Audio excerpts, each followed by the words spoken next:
Bonjour à tous, aujourd'hui diagonalisation de matrice. On va commencer par un exemple très simple en dimension 2. Vous allez voir avec des valeurs propres simples.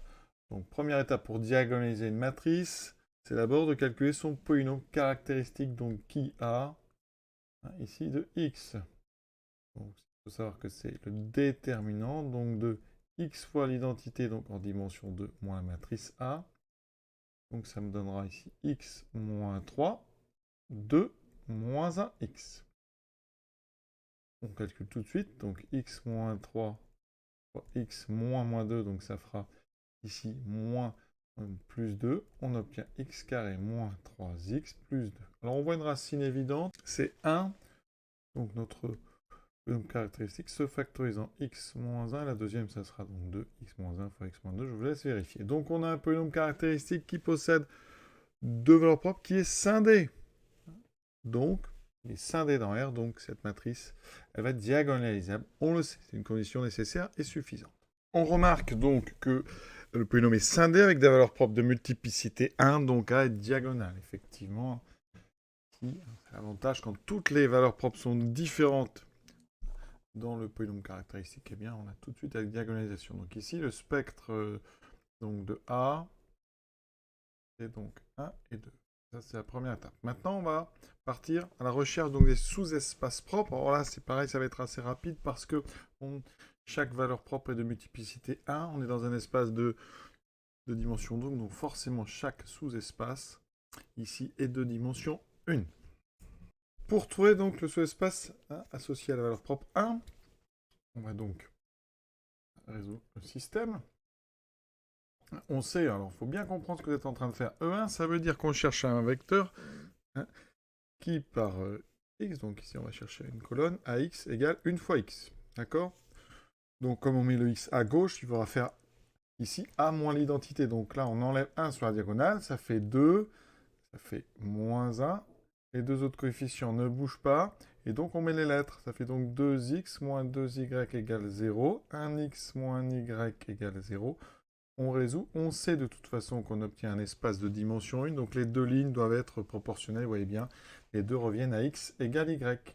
C'est tout à fait normal. Donc on peut prendre un vecteur propre, ici, que je vais appeler U1, qui sera donc ordonné A1. Il faut le prendre non nul, bien sûr. Ça veut dire que E1, ça sera donc le vectoriel du vecteur, donc U1. Pour E2, donc, il faut bien que vous compreniez que matriciellement, on cherche du AX égale 2x. Donc le système, on va enlever 2 sur la diagonale, parce qu'on fait AX moins 2x, d'accord? Donc A moins 2i fois x doit être égal à 0, 0, 0. Donc on enlève 2 sur la diagonale, ça fait 1x, ici, donc moins 2y égale 0. Ici, 1x, on enlève 2 sur la diagonale, moins 2y égale 0. On trouve deux fois la même ligne, donc x est égal à 2y. Donc on trouve ici ce qu'on appelle une droite vectorielle, dimension 1. Donc ça sera le vecteur en R. Alors, qu'est-ce qu'on va prendre comme vecteur U2? Je vais prendre y égale à 1, et ça me donnera x égale 2. Donc ce vecteur 2. Voilà. Pour ceux qui débutent, regardez, vous pouvez comme ça vérifier quand je fais la matrice fois donc la colonne 1, 1. Je tombe sur quoi? 3 moins 2, 1. 1 plus 0, 1. D'accord? On voit bien ici que, eh bien, on est face à un vecteur propre. C'est-à-dire que la colonne 1, 1 a donné comme image la colonne 1, 1. Et donc ça veut dire qu'un valeur propre, ça correspond donc au vecteur U de coordonnées 1, 1. Si vous faites pareil avec 2, 1, donc je mets un 2 ici, ça fera 2 fois 3, 6 moins 2, 4. 2 fois 1, 2 plus 0, ça fait 2. Et vous voyez qu'ici, eh bien, on a eu une multiplication par 2. Donc on a bien, si on prend donc l'endomorphisme qui correspond à f de U2, en imaginant que A, donc, c'est la matrice de f dans une base canonique, et bien ça veut dire qu'ici on a f de U2 qui est bien égal à 2U2. Donc on a trouvé ce qu'on appelle un vecteur propre. D'accord? Son image c'est lui-même fois un réel. Ici. Et f de U1 est égal à U1. Donc on a bien nos deux valeurs propres, 1, 2. Les résultats pour l'instant sont cohérents. Ensuite, il faut comprendre, on travaille dans R2, et R2, en fait, une somme directe entre E1 et E2. Quand on a comme ça des vecteurs propres pour des valeurs propres différentes, ils forment toujours des familles libres.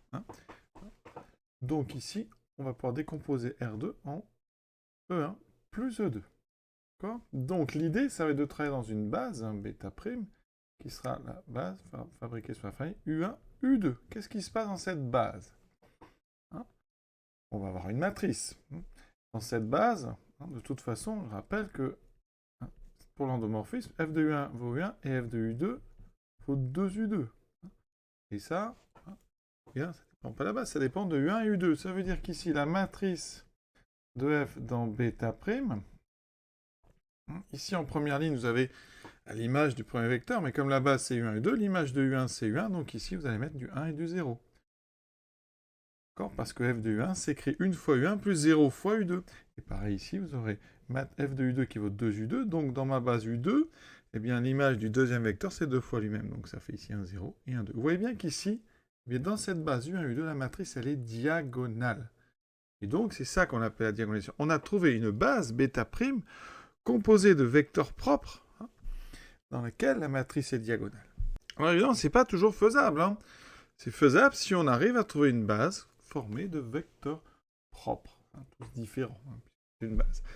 Alors ça, c'est une partie de diagonalisation. Maintenant, la deuxième partie, on peut vous demander ici les matrices de passage. Donc, vous savez que la matrice A, en fait, elle va être égale, puisque c'est le même endomorphisme mais dans une autre base, eh bien A peut s'écrire P fois D fois P-1. Et on va écrire P et P-1 pour que vous preniez l'habitude de les écrire. En fait, A et D sont ce qu'on appelle des matrices semblables. Elles représentent le même endomorphisme dans deux bases différentes.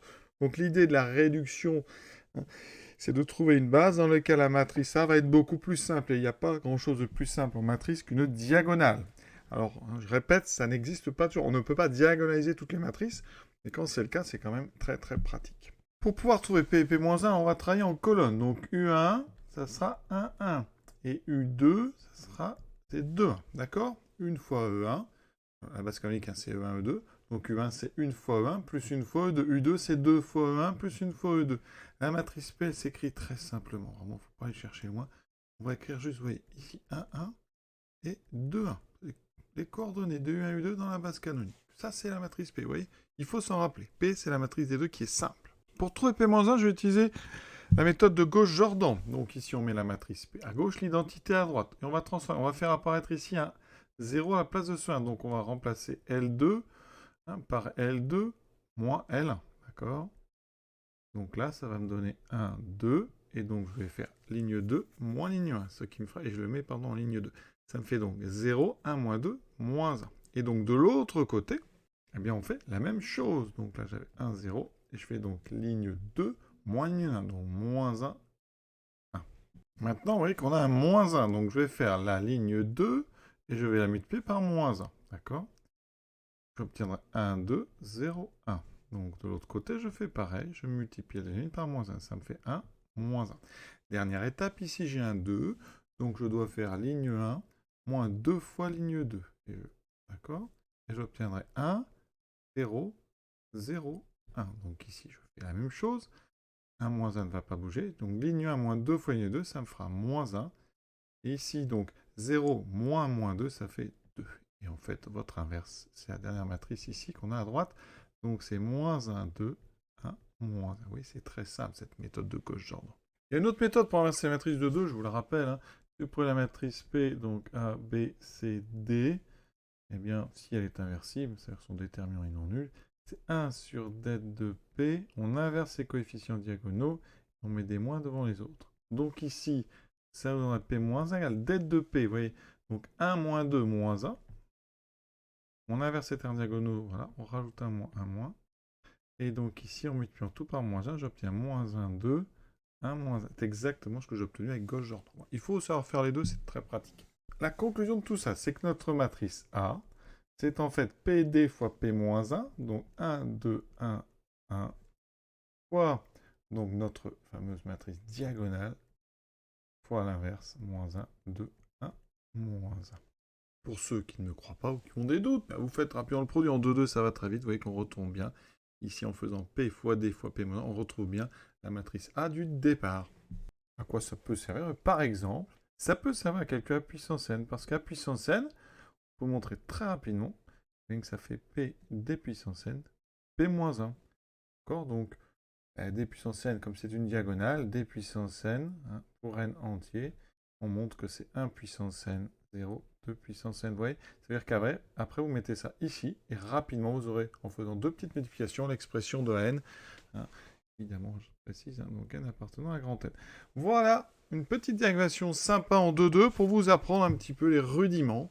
Donc, si on ne vous demande pas les matrices de passage, ça va très vite. Hein. Alors, évidemment, tout dépend de la dimension de la matrice. En ordre 3, vous avez peut-être trois valeurs propres différentes, donc 3 sous-espaces propres à trouver, de dimension 1. Vous pouvez aussi avoir des valeurs propres de multiplicité 2. Dans ce cas-là, vous aurez peut-être des sous-espaces de dimension 2. Voilà. Donc, évidemment, plus la matrice est grande, plus le travail peut être long. Hein, mais dans la pratique, on fait rarement des très grandes diagonalisations. On apprend juste à bien les faire, à trouver, ça c'est important, à savoir écrire la matrice de passage. En fait, elle est composée de colonnes qui sont des vecteurs propres. Et là, son inverse, qu'on travaille avec la méthode donc, de Gauss-Jordan, ou alors hein, d'autres méthodes. Voilà, en dimension 2, vous voyez, on peut le faire directement. Dimension 3, c'est un petit peu moins évident. Voilà, donc j'espère que ça vous a plu. À très bientôt.